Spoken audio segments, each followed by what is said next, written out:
Hello everyone, I am पूर्णिमा सिंह। स्वागत करती हूँ आपका कॉमर्स एट ईज क्लासेस पे।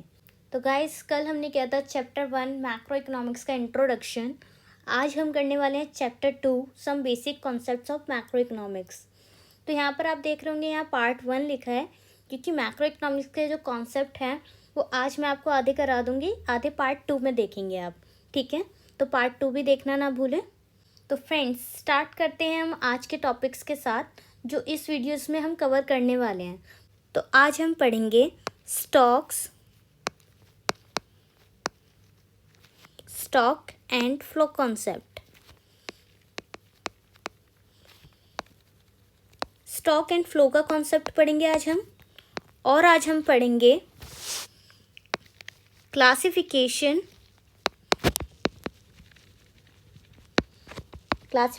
ऑफ गुड्स पढ़ेंगे। ठीक है, क्लासिफिकेशन ऑफ गुड्स में भी हम 2 पार्ट पढ़ेंगे। एक होता है हमारा फाइनल गुड्स और इंटरमीडिएट गुड्स का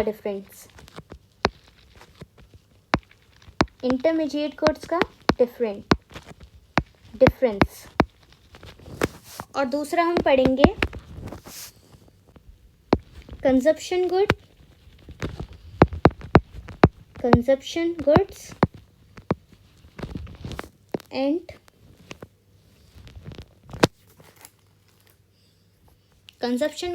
and capital goods.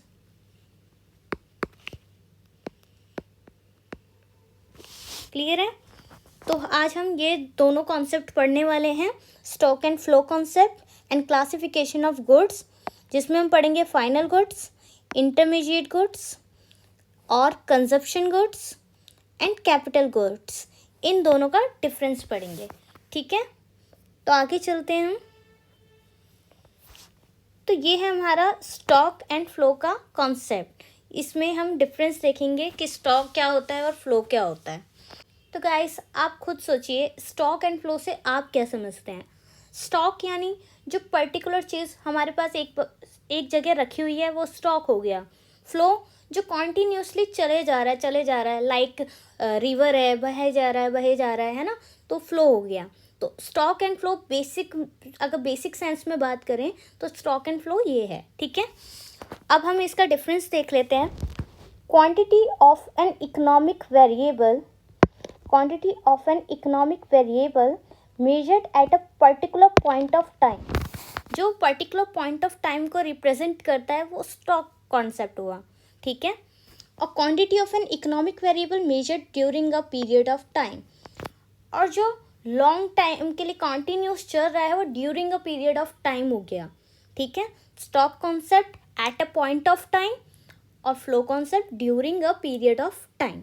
Stock concept में क्या होता है, कोई भी टाइम डायमेंशन नहीं होता, बट फ्लो कॉन्सेप्ट में क्या है, यहाँ पर टाइम डायमेंशन होता है, like per hour, per month, ठीक है, पर ईयर। ये सारे जो हैं वो फ्लो कॉन्सेप्ट में कंसिडर होते हैं। ठीक है, सो स्टॉक जो होगा वो स्टैटिक कॉन्सेप्ट होगा। स्टैटिक कॉन्सेप्ट मतलब जो बार बार चेंज नहीं होगा। ठीक है, और फ्लो जो है वो डायनेमिक कॉन्सेप्ट होगा, क्योंकि वो बार बार चेंज होता रहता है। ठीक है, क्योंकि स्टॉक में हमने बोला कि पॉइंट ऑफ टाइम है ना, पॉइंट ऑफ टाइम की बात कर रहे हैं ना यहाँ पर हम, तो पॉइंट ऑफ टाइम जिसमें कोई चेंजेस नहीं होंगे, स्टैटिक कॉन्सेप्ट। ठीक है, अब इसमें हम एग्जाम्पल्स की बात कर लेते हैं। एग्जाम्पल जैसे wealth, water in a tank, inventories, capital. Stock में क्या है, वाटर इन अ टैंक मतलब जो पानी टैंक के अंदर है वो रखा हुआ है ना, वो यूज़ तो नहीं हो रहा, वो बह तो नहीं रहा, वो खर्च तो नहीं हो रहा। तो वाटर इन अ टैंक जो है वो एक स्टॉक कॉन्सेप्ट हो गया कि हमने स्टॉक के तौर पे रख लिया। मानो क्या होता है कि कुछ लोग के कई घरों में ऐसा भी होता है कि पानी बहुत बहुत टाइम में आता है, तो वो लोग क्या करते हैं, पानी को स्टॉक करके रख लेते हैं। राइट, पानी को स्टॉक करके रख लेते हैं ताकि वो इन फ्यूचर उनके काम में आ सके। तो यही है water in a tank, stock concept. Wealth है, वेल्थ मतलब हमारे पास जो इनकम है, हमारी पूंजी है, जो भी अभी तक हमने बनाया है वो हमारी वेल्थ हुई। लाइक हमारा घर हमारी वेल्थ है। तो क्या होता है, वेल्थ जो है वो हमारा स्टॉक कॉन्सेप्ट होगा, क्योंकि वो बन चुका है। ठीक है, या हमें बनाना है। ठीक है, पर एक पर्टिकुलर पॉइंट ऑफ टाइम की बात कर रहे हैं हम। रोज रोज तो घर नहीं खरीदते, रोज तो हम वेल्थ नहीं बनाते। ठीक है ना। तो वेल्थ हमारा एक स्टॉक कॉन्सेप्ट हुआ। इन्वेंट्रीज एंड कैपिटल, कैपिटल भी वही वेल्थ में, जैसे वेल्थ बोला हमने उसी तरह कैपिटल भी, कैपिटल पूंजी हो गई। कोई भी बिजनेस है, कुछ भी है, हम कोई मशीनरी लाते हैं तो वो क्या है, स्टॉक हो गया कि हमने उसको एक तरीके से इन्वेस्टमेंट कर दी है, अब वो हमारे पास रहेगा, तो ये स्टॉक हो गया। ठीक है, अब बात करते हैं फ्लो की। फ्लो का एग्जांपल है income, water in a stream, change in inventory, change in capital.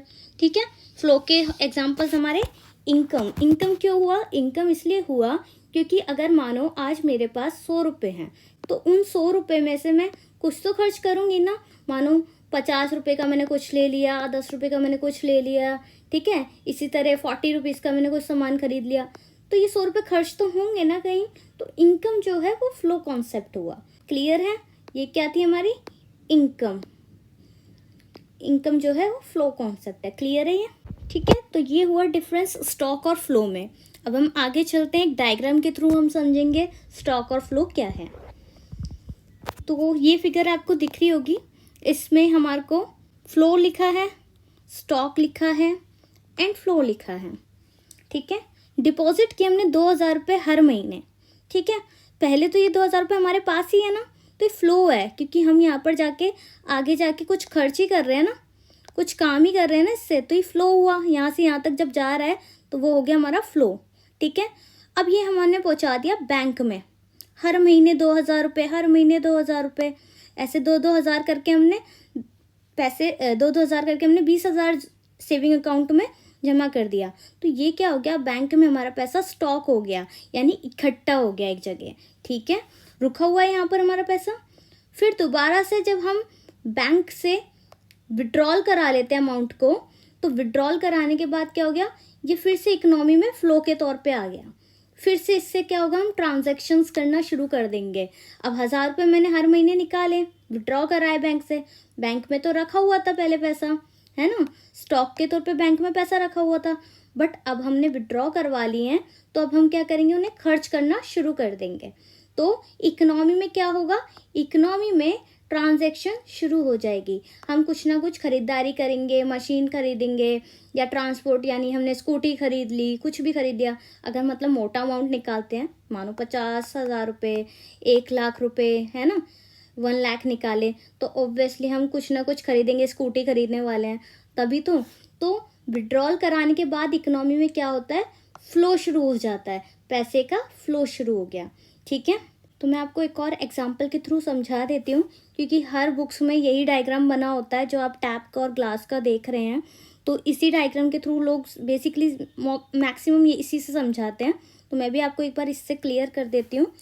अब देखिए, टैप से पानी बह रहा है, तो कॉन्टीन्यूसली पानी बह रहा है, तो यानी ये कौन सा कॉन्सेप्ट हुआ, फ्लो। ये क्या हो रहा है अभी इकोनॉमी में, फ्लो हो रहा है। ठीक है, और यहाँ पानी ग्लास में इकट्ठा हो गया, तो ये क्या हुआ, स्टॉक हो गया। ठीक है, मैंने बैंक के एग्जांपल से आपको समझाया।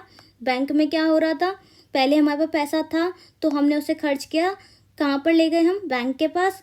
बैंक के पास जाते ही वो स्टॉक हो गया, फिर बैंक से हमने वापस विड्रॉल कराया, फिर वो उसका फ्लो करना शुरू कर दिया, फिर से उसे खर्च करना शुरू कर दिया। तो ये तो था फ्लो, स्टॉक, फ्लो। पहले हमारे पास खुद के पास पैसा था, फिर बैंक के पास स्टॉक हो गया, फिर विड्रॉल करा लिया हमने। ठीक है, उसी तरह ये कॉन्सेप्ट है, पानी बह रहा है तो फ्लो हो रहा है, फ्लो कॉन्सेप्ट, और यहाँ इकट्ठा हो गया ग्लास में तो वो स्टॉक कॉन्सेप्ट। क्लियर है, ठीक है, उम्मीद करती हूँ आपको समझ आ गया होगा। बहुत इजी वे से मैंने आपको दोनों फिगर्स के थ्रू समझा दिया है।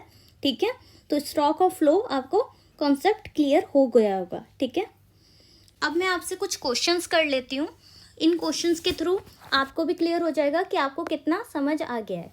ठीक है, तो वाटर इन द टैंक, पानी अगर टैंक के अंदर है तो ये कौन सा कॉन्सेप्ट होगा, थोड़ा सोचो इसको। वाटर इन द टैंक, मैंने आपको एग्जांपल के थ्रू समझाया भी था, जो पानी टैंक के अंदर है वो कौन सा कॉन्सेप्ट हुआ, ऑब्वियसली वो हुआ स्टॉक कॉन्सेप्ट। ठीक है, stock. Leakage of water from tank, अब पानी लीक होना शुरू हो गया, तो ये कौन सा कॉन्सेप्ट हुआ हमारा, फ्लो। ठीक है, इनकम, इनकम कौन सा कॉन्सेप्ट होगा हमारा, इनकम हमारा फ्लो कॉन्सेप्ट होगा। क्यों? क्योंकि इनकम, अगर हमारे पास पैसा होगा तो हम उसको स्पेंड भी करेंगे। जैसे जैसे हम पैसे को स्पेंड कर रहे हैं, अपनी नीड्स को कंप्लीट कर रहे हैं, तो वो क्या हुआ? Flow concept. ठीक है। वेल्थ क्या है? वेल्थ लाइक मेरे पास है, मेरा हाउस है। ठीक है, मान लो मेरे पास हाउस है, तो वो हाउस मेरा क्या हुआ? उसका मैं रोज़ रोज़ कुछ, ये तो नहीं है कि रोज़ रोज़ घर बदल रही हूँ, रोज़ रोज़ तो कोई घर नहीं बदलता है ना। तो वेल्थ हमारा हाउस है, तो वो ऑब्वियसली कौन सा हमारा कॉन्सेप्ट होगा? Stock concept. ठीक है, स्टॉक हो गया, क्योंकि हमने एक हमारी इनकम का पार्ट हमने अपने घर खरीदने में लगा दिया। अब वो घर मेरी क्या हो गया? एक वेल्थ हो गया है, वो मेरे पास हमेशा रहेगा, तो वो क्या हो गया? स्टॉक हो गया। क्लियर है? अब बात करते हैं कैपिटल की। कैपिटल, जैसे कि मैंने कोई मशीनरी खरीद ली, तो वो क्या है? वो मेरी पूंजी हुई, है ना। वो मेरी मशीनरी, मेरा जो भी सामान होगा वो मेरी कैपिटल हुई, तो वो भी मेरे पास हमेशा रहेगा, तो वो कौन सा कॉन्सेप्ट हुआ? Stock concept. ठीक है। नेक्स्ट है सेल्स ऑफ राइस। कोई शॉपकीपर है, वो रोज़ रोज़ चावल बेच रहा है। ठीक है, सेल कर रहा है राइस की, तो राइस की सेल जब वो रोज़ रोज़ कर रहा है, तो उसके पास थोड़ी ना रुके रहेगा वो सामान। अगर उसने 10 किलो चावल खरीदे, तो वो 10 किलो के 10 किलो उसके पास नहीं रहने वाले। ठीक है, रोज़ 1-1 किलो करके कोई ना कोई कंज्यूमर आएगा उसके पास से खरीद लेगा उसे। तो ये कौन सा कॉन्सेप्ट हुआ? फ्लो। ठीक है, ये भी हुआ फ्लो। ठीक है, तो ये कुछ 6 एग्जाम्पल्स थे जिसके थ्रू आपको समझ आ गया होगा कौन सा कॉन्सेप्ट हमारा स्टॉक होता है और कौन सा हमारा फ्लो होता है। ठीक है, तो इसके थ्रू स्टॉक एंड फ्लो आप पूरी तरीके से समझ चुके होंगे। क्लियर है? नेक्स्ट हमें पढ़ना है क्लासिफिकेशन ऑफ गुड्स। ठीक है, तो क्लासिफिकेशन ऑफ गुड्स पढ़ते हैं अब हम। क्लासिफिकेशन ऑफ गुड्स में हम सबसे पहले पढ़ेंगे final goods and intermediate goods. तो क्लासिफिकेशन ऑफ गुड्स में हम पढ़ेंगे final goods and intermediate goods. ठीक है, पहले हम पढ़ते हैं मीनिंग क्या होता है इनका। Final goods, all those goods which directly satisfy the human wants is called final goods. वो सभी गुड्स जो डायरेक्टली सेटिस्फाइड कर रहे हैं, डायरेक्टली सेटिस्फाइड कर रहे हैं किसको? ह्यूमन वांट्स को, यानी कि कंज्यूमर को। फाइनल गुड्स जो ह्यूमन को डायरेक्टली सेटिस्फाइड कर रहे हैं, वो क्या हुए? हमारे फाइनल गुड्स। ठीक है। Intermediate goods, all those goods which can be used in the production of some other goods. ठीक है, लाइक मशीनरी है। ठीक है, मशीन खरीदी मैंने, मशीन से मैं प्रोडक्शन कर रही हूँ सैंडल्स बनाने का। ठीक है, अब सैंडल्स उनसे प्रोडक्शन हो रहा है, डे बाय डे प्रोडक्शन हो रहा है, तो फाइनल गुड क्या निकल कर आ रहा है उससे? सैंडल जो है वो फाइनल आउटपुट हुआ ना हमारा। तो फाइनल आउटपुट सैंडल हुई, किसके थ्रू बनी? मशीनरी के थ्रू सैंडल बनी। ठीक है, तो मशीनरी के थ्रू जब सैंडल बन रही है, तो मशीनरी क्या हुई? हमारी इंटरमीडिएट गुड्स हुई, जो किसी और प्रोडक्ट को प्रोडक्शन करने में हेल्प कर रही हो। तो production of some other good. ठीक है, किसी और वस्तु को प्रोड्यूस करने में जो चीज़ हेल्प कर रही है, लाइक मशीनरी हेल्प कर रही है प्रोड्यूस करने में किसी चीज़ को, तो वो हुई हमारी इंटरमीडिएट गुड्स। क्लियर है? तो अब हम बात करते हैं नेशनल इनकम की। फाइनल गुड्स क्या होते हैं? वो हमारे इंक्लूड होते हैं नेशनल इनकम में। Final goods are included in national income, but intermediate goods जो होते हैं वो कभी भी इंक्लूड नहीं होते हैं नेशनल इनकम में। ठीक है, इसका भी एक कारण है, इसका कारण मैं आपको बता देती हूँ। नेशनल इनकम में ये इंटरमीडिएट गुड्स क्यों नहीं इंक्लूड होते? क्योंकि to avoid the problem of double counting. अब डबल काउंटिंग क्या हुआ भाई? डबल काउंटिंग क्या है कि मानो मैंने शर्ट का प्रोडक्शन किया। ठीक है, शर्ट का प्रोडक्शन किया, पहले मैंने कपड़ा खरीदा, फिर कपड़े से मैंने उसकी शर्ट बनाई। ठीक है, कपड़ा खरीदने का पैसा जोड़ दिया, फिर शर्ट खरीदने का पैसा जोड़ दिया। ठीक है, फिर उसकी पैकिंग वगैरह करके मार्केट में भेजा, तो उसका पैसा जोड़ दिया। तो ये 2-2, 3-3 चीज़ों का जब पैसा जोड़ते जाते हैं वो डबल काउंट हो जाता है। ठीक है, इसलिए इंटरमीडिएट गुड्स जो होते हैं वो इंक्लूड नहीं होते हैं नेशनल इनकम में। ठीक है, क्लियर है? अब हम एग्जाम्पल देख लेते हैं। फाइनल गुड का एग्जाम्पल है car, fruits, durable goods, non durable. ठीक है। कार, गाड़ी जो है फाइनल प्रोडक्ट है हमारी। फल है, आ गए हमारे पास, हम खा लेंगे, डायरेक्ट खा लेंगे, डायरेक्टली हमें सेटिस्फाइड करेगा। ड्यूरेबल गुड्स वो गुड्स होते हैं हमारे जो लॉन्ग टर्म चलते हैं, क्लियर है, लॉन्ग टर्म वाले गुड्स। और नॉन ड्यूरेबल जो लॉन्ग टर्म नहीं चलते हैं, जो सड़ जाते हैं, लाइक कोई सब्जी है वो सड़ सकती है ना, नॉन ड्यूरेबल गुड्स। तो ये सारे जो भी एग्जांपल दिए मैंने आपको फाइनल गुड्स के, ये हमारे क्या होते हैं, डायरेक्टली अपने को सेटिस्फाइड कर सकते हैं इससे, ठीक है। फ्रूट खाया, डायरेक्टली हम सेटिस्फाइड हो गए, ठीक है। Intermediate good, raw material, tools, machinery etcetera, क्योंकि हमने बोला production of some other good में हेल्प करते हैं, है ना। तो production of some other good में हेल्प करते हैं। रॉ मटेरियल कच्चा माल है हमारे पास, उससे हम सामान बनाएंगे, फिर वो मार्केट में जाएगा, मार्केट में जाके वो बिकेगा, यानी कंज्यूमर हमारा सेटिस्फाइड होगा, ठीक है। टूल्स, किसी भी चीज़ को प्रोड्यूस करने में बहुत सारे टूल्स की हेल्प चाहिए होती है, तो टूल्स। मशीनरी, ऑब्वियसली मशीनरी कुछ भी चीज़ प्रोड्यूस करेगी तभी तो वो कंज्यूमर तक पहुंचेगी, ठीक है। तो ये भी एक एग्जांपल है इंटरमीडिएट गुड का, ठीक है। ये तो बात हुई क्लासिफिकेशन ऑफ गुड्स के, फाइनल गुड्स और इंटरमीडिएट गुड्स की। अब हम इसको भी एक डायग्राम के थ्रू समझ लेते हैं। तो बेकर बेच रहा है ब्रेड, ठीक है, पर ब्रेड बनाने के लिए उसको किस चीज़ की हेल्प चाहिए थी, नमक की। तो नमक की हेल्प उसने ली, उसके थ्रू उसने ब्रेड बनाई। तो ये हुआ इंटरमीडिएट गुड, कि किसी एक चीज़ को बनाने के लिए बाकी जिन भी चीज़ों की ज़रूरत पड़ती है वो हुआ intermediate good. And consumer good, consumer गया, यानी हम गए मार्केट में, मार्केट में हमने जाके नमक खरीदा और वो नमक हमने अपने डायरेक्ट कंज्यूम कर लिया, डायरेक्टली हम सेटिस्फाइड हो गए, क्योंकि हमें खाना बनाना था, खाना बनाया, उस खाने में हमने नमक डाला, we consume it at home, clear है। उसको ब्रेड प्रोड्यूस करनी थी बेकरी वाले को, तो उसने इसलिए नमक खरीदा था, और हमको अपना घर का खाना बनाना था, हमने इसलिए नमक खरीदा था, ठीक है। तो ये डिफरेंस हुआ इंटरमीडिएट गुड में और कंज्यूमर गुड में। नेक्स्ट हम बात करेंगे क्लासिफिकेशन ऑफ गुड्स की, ठीक है। इसमें हम बात करेंगे कंजप्शन गुड्स की, कैपिटल गुड की। तो कंजप्शन गुड्स से आप क्या समझते हैं, कंजप्शन गुड्स वो गुड्स होते हैं जो हम कंज्यूम करते हैं, ठीक है, सेटिस्फेक्शन ऑफ ह्यूमन वांट्स, ठीक है। कैपिटल गुड्स वो गुड्स होते हैं जो जिसके थ्रू हम बाकी चीज़ों को प्रोड्यूस कर पाते हैं, ठीक है। कोई भी चीज़ हमारे को प्रोड्यूस करनी है, लाइक ब्रिटानिया की फैक्ट्री में बिस्किट्स वगैरह बनते हैं, तो उसके लिए उन्होंने बड़ी बड़ी मशीनें लगा रखी होती हैं। आप अगर जाकर देखोगे तो वहाँ बहुत बड़ी बड़ी मशीनें होती हैं, ठीक है। उन मशीनों के थ्रू बिस्किट्स वगैरह बन रहे होते हैं। तो कैपिटल गुड वो गुड हुए जब किसी एक चीज़ को प्रोड्यूस करने के लिए हमने पैसा लगाया है, मशीन वगैरह खरीदी है, सामान खरीदा है, फिर जाके हम उसको क्या कर रहे हैं, कोई फाइनल प्रोडक्ट प्रोड्यूस कर रहे हैं, ठीक है। तो अब देख लेते हैं हम meaning of consumption good. Consumption goods को कंज्यूमर गुड्स भी कहते हैं, ठीक है। जो कंज्यूमर कंज्यूम करे वो कंज्यूमर गुड्स हैं, ठीक है।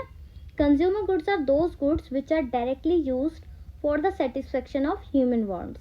तो ये क्या होता है, ये डायरेक्टली यूज होता है, डायरेक्टली यूज जो होते हैं वो हुए कंजप्शन गुड्स, ठीक है। कैपिटल गुड्स का मीनिंग है, capital goods do not lead to direct satisfaction. ये डायरेक्ट सेटिस्फेक्शन नहीं देता है, ठीक है, क्योंकि मैंने आपको बताया ना, मशीन खरीदी जाती है, मशीन खरीदेंगे, उसके बाद हम प्रोडक्शन करेंगे, फाइनल आउटपुट निकलेगा। फाइनल आउटपुट मतलब बिस्किट बन के तैयार हो जाएगा। तो जब बिस्किट बन के तैयार होगा तब जाके कंज्यूमर को वो सेटिस्फाइड करेगा। अभी तक तो बस मशीन खरीदी है ना भाई उसने, ठीक है, अभी तक तो मशीन खरीदी है बस उसने। नेक्स्ट है पर्पस। पर्पस क्या होता है कंजप्शन गुड का, bought for personal consumption. Obviously एक कंज्यूमर, अगर आप जाते हो बाहर जाके केले खरीदते हो, तो वो किस लिए खरीदते हो, आप अपने पर्सनल कंजप्शन के लिए खरीद रहे हो, क्योंकि आपको खाने हैं, आप बेचोगे तो नहीं, उसकी रेडी तो नहीं लगाने वाले। आप डायरेक्ट जाके एक दुकान से खरीद रहे हो कोई भी सामान, तो वो आप अपने पर्सनल यूज़ के लिए खरीद रहे हो। तो पर्पस क्या हुआ कंजप्शन गुड का, bought for personal consumption. And capital goods bought for making other product, क्योंकि मशीन खरीदी ब्रिटानिया वालों ने ताकि वो बिस्किट्स बेच सकें और आप तक पहुंचा सकें, इसलिए उन्होंने क्या खरीदा, मशीन खरीदी तो bought for making other products like biscuit. Clear है। मींट फॉर, ये फाइनल कंजप्शन के लिए होती है क्योंकि अपने लिए यूज़ कर रहे हैं पर्सनल कंजप्शन के लिए, तो फाइनल कंजप्शन। ठीक है। और कैपिटल गुड फाइनल इन्वेस्टमेंट, क्योंकि एक तरीके की इन्वेस्टमेंट हुई। अगर मशीन खरीदेंगे प्रोड्यूसर का क्या एम है, मशीन प्रोड्यूसर क्यों खरीद रहा है, वो एक तरीके की उसकी इन्वेस्टमेंट है। जो मशीन वो खरीदेगा उससे वो प्रोडक्शन करेगा, प्रोडक्शन करके उसकी इनकम आएगी, तो एक तरीके की वो क्या कर रहा है, इन्वेस्टमेंट कर रहा है। ठीक है। Benefit, it raise their quality of life. ठीक है। क्वालिटी ऑफ लाइफ रेज होती है, मतलब कि जो बेसिक कंज्यूमर की नीड होती है कि उसको ये खाना है, वो पहनना है, ये कार चाहिए, अच्छे कपड़े चाहिए, तो वो उनकी क्वालिटी ऑफ लाइफ क्या हो रही है, अच्छी हो रही है, तो ये कंज्यूमर गुड हो गए। ठीक है। और capital good, it is the backbone of GDP growth. GDP कैसे चलेगी, जीडीपी क्या होती है, ग्रोस डोमेस्टिक प्रोडक्ट। ठीक है। हमारी जो इकोनॉमी है उसकी जीडीपी के थ्रू ही हमें पता चलता है ना कि इकोनॉमी कितना ग्रोथ कर रही है, तो ये एक बैकबोन है जिससे हमें पता चले कि जीडीपी कितनी बढ़ रही है, क्योंकि जो बड़ी बड़ी इंडस्ट्रीज़ हैं, बिजनेसेस हैं, जो भी इकोनॉमी में एक्टिविटी हो रही है उसके थ्रू पैसा जनरेट हो रहा है, पैसा जनरेट हो रहा है तो इकोनॉमी ग्रोथ कर रही है। तो ये जो कैपिटल गुड्स हैं, अगर कोई सेटअप करता है एक मशीन, उससे वो प्रोडक्शन करेगा, प्रोडक्शन करके इनकम होगी, इनकम क्या होगी, इकोनॉमी को ग्रो करेगी। क्लियर है। इसलिए वो बैकबोन हो गई जीडीपी ग्रोथ की। अब हम एग्जांपल्स देख लेते हैं। Food, cloth and automobiles. Food, खाना खाया कंज्यूमर ने, कुछ भी खरीदा खाया, एग्जाम्पल है। क्लोथ्स, ऑटोमोबाइल्स, मोबाइल्स यूज़ कर रहा है, लैपटॉप्स यूज़ कर रहा है। ठीक है, क्योंकि वो फाइनल प्रोडक्ट है, आपके पास डायरेक्ट आ रही है, आप डायरेक्टली उससे सेटिस्फाइड हो रहे हो। ठीक है। Capital good, plant and machinery, tools, equipments etcetera. ने एक इन्वेस्टमेंट की, मशीनरी खरीदी, मशीनरी से बिस्किट प्रोड्यूस किया, बिस्किट प्रोड्यूस करके मार्केट में बिस्किट सेल किया। ठीक है। तो ये हुआ हमारा कैपिटल गुड का एग्जाम्पल। तो आपको consumption good and capital good बहुत अच्छे से समझ आ गए होंगे। ठीक है। इन सभी का स्क्रीनशॉट ले लेना आप, क्योंकि ये आपके एक तरीके से नोट्स बन गए हैं। ठीक है।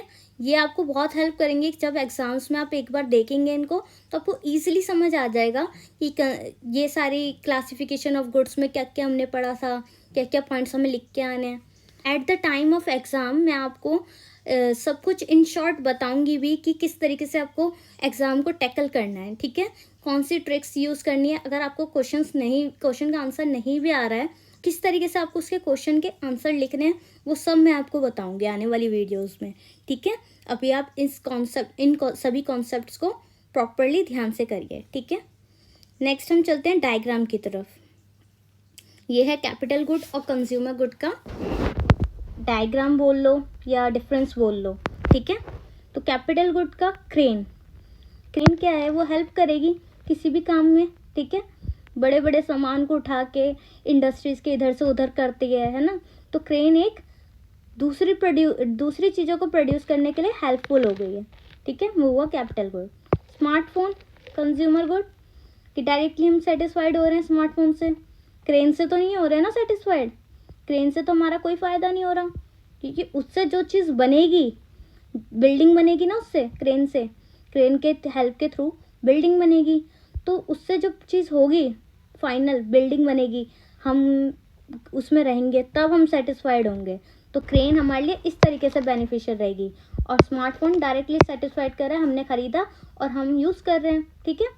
फैक्ट्री, फैक्ट्री से क्या होता है, फैक्ट्री में बड़ी बड़ी बहुत सी चीज़ें बन रही होती है। ठीक है। लाइक बैंगल्स फैक्ट्री है हमारी। ठीक है। बेकरी फैक्ट्री है और बहुत सारी फैक्ट्रीज होती हैं। तो वो सारी फैक्ट्री क्या कुछ ना कुछ प्रोड्यूस कर रही है, तो जब वो प्रोडक्शन कर देगी तब जाके हमारे काम आएगा, है ना। तो कैपिटल गुड।